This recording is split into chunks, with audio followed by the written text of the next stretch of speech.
नारायण नारायण हरि हरि। जय श्री कृष्ण। कार्तिक मास शुक्ल पक्ष की प्रबोधिनी एकादशी का महात्म्य। युधिष्ठिर ने पूछा, श्री कृष्ण, मैंने आपके मुख से रमा का यथार्थ महात्म्य सुना। मानद, अब कार्तिक शुक्ल पक्ष में जो एकादशी होती है उसकी महिमा बताइए।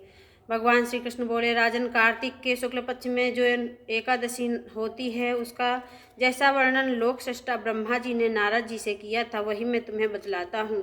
नारद जी ने कहा, पिताजी, जिसमें धर्म कर्म में प्रवृत्ति कराने वाले भगवान गोविंद जागते हैं उस प्रबोधिनी एकादशी का महात्मा बतलाइए। ब्रह्मा जी बोले, मुनिश्रेष्ठ, प्रबोधिनी का महात्मा पाप का नाश करने वाला, पुण्य की वृद्धि और उत्तम बुद्धि वाले पुरुषों को मोक्ष प्रदान करने वाला है।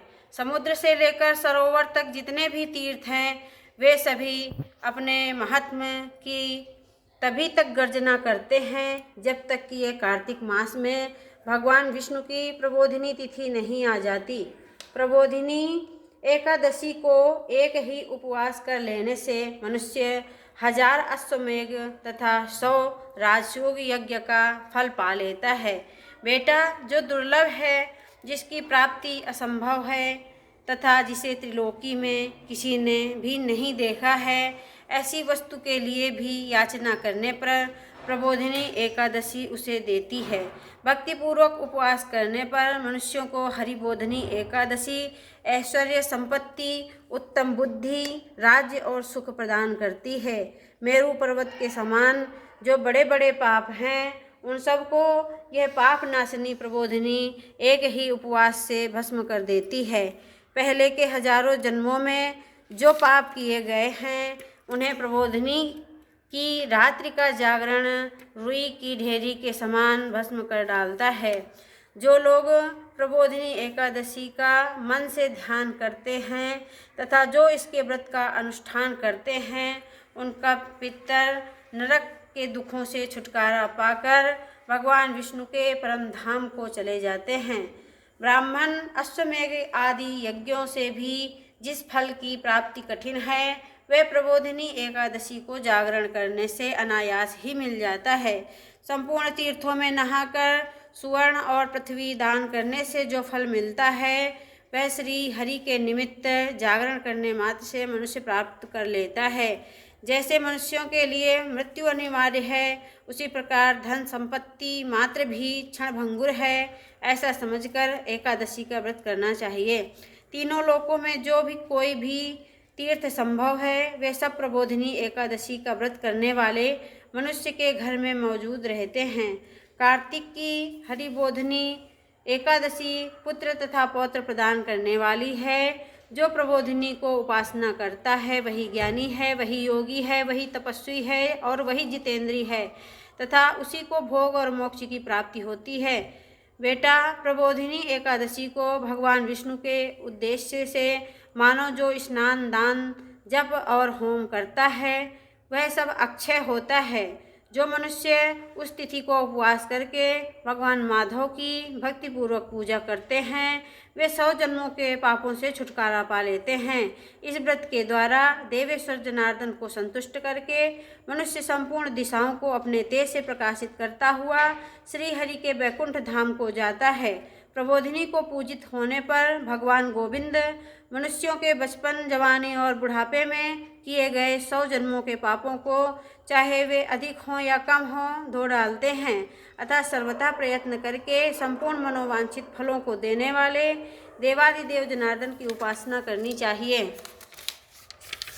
बेटा, नारद जो भगवान विष्णु के भजन में तत्पर होकर कार्तिक में पराय अन्न का त्याग करता है वे चंद्रायण व्रत का फल पाता है। जो प्रतिदिन शास्त्रीय चर्चा से मनोरंजन करते हुए कार्तिक मास व्यतीत करता है वह अपने संपूर्ण पापों को जला डालता है और 10,000 यज्ञों का फल प्राप्त करता है। कार्तिक मास में शास्त्रीय कथा के कहने सुनने से भगवान मधुसूदन को जैसा संतोष होता है वैसा उन्हें यज्ञ, दान अथवा तप, जप आदि से भी नहीं होता है। जो शुभ कर्म परायण पुरुष कार्तिक मास में एक या आधा श्लोक भी भगवान विष्णु जी की कथा वाँचते हैं, उन्हें 100 गोदान का फल मिलता है। वहाँ उन्हें कार्तिक में भगवान केशव के सामने शास्त्र का स्वाध्याय तथा श्रवण करना चाहिए। मुनि श्रेष्ठ, जो कार्तिक में कल्याण प्राप्ति के लोभ से श्री हरि की कथा का प्रबंध करता है, वह अपनी 100 पीढ़ियों को तार देता है। जो मनुष्य सदा नियम पूर्वक कार्तिक मास में भगवान विष्णु की कथा सुनता है, उसे सहस्त्र गोदान का फल मिलता है। जो प्रबोधिनी एकादशी के दिन श्री विष्णु की कथा श्रवण करता है, उसे 7 द्वीपों से युक्त पृथ्वी दान करने का फल प्राप्त होता है। मुनि श्रेष्ठ, जो भगवान विष्णु की कथा सुनकर अपनी शक्ति के अनुसार कथावाचक की पूजा करते हैं, उन्हें अक्षय लोक की प्राप्ति होती है। नारद, जो मनुष्य कार्तिक मास में भगवत संबंधी गीत और शास्त्र विनोद के द्वारा समय बिताता है, उसकी पुनरावृत्ति मैंने नहीं देखी है। हे मुने, जो पुण्यात्मा भगवान के समक्ष गान, नृत्य, वाद्य और श्री विष्णु की कथा करता है, वे तीनों लोकों के ऊपर विराजमान होता है। मुनिश्रेष्ठ, कार्तिक की प्रबोधिनी एकादशी के दिन बहुत से फल, फूल, कपूर, अर्गजा और कुमकुम के द्वारा श्री हरि की पूजा करनी चाहिए और विविध मंत्रों से उनका उच्चारण करना चाहिए। एकादशी आने पर धन की कंजूसी नहीं करना चाहिए, क्योंकि उस दिन दान आदि करने से असंख्य पुण्य की प्राप्ति होती है। प्रबोधिनी को जागरण के समय शंख में जल लेकर फल तथा नाना प्रकार के द्रव्यों के साथ श्री जनार्दन को अर्घ्य देना है। संपूर्ण तीर्थों में स्नान करने और सब प्रकार के दान देने से जो फल मिलता है, वही प्रबोधिनी एकादशी को अर्घ्य देने से करोड़ गुना होकर प्राप्त होता है। देवेर से अर्घ्य के पश्चात भोजन, आच्छादन और दक्षिणा आदि के द्वारा मनुष्य विष्णु की प्रसन्नता के लिए गुरु की पूजा करनी चाहिए।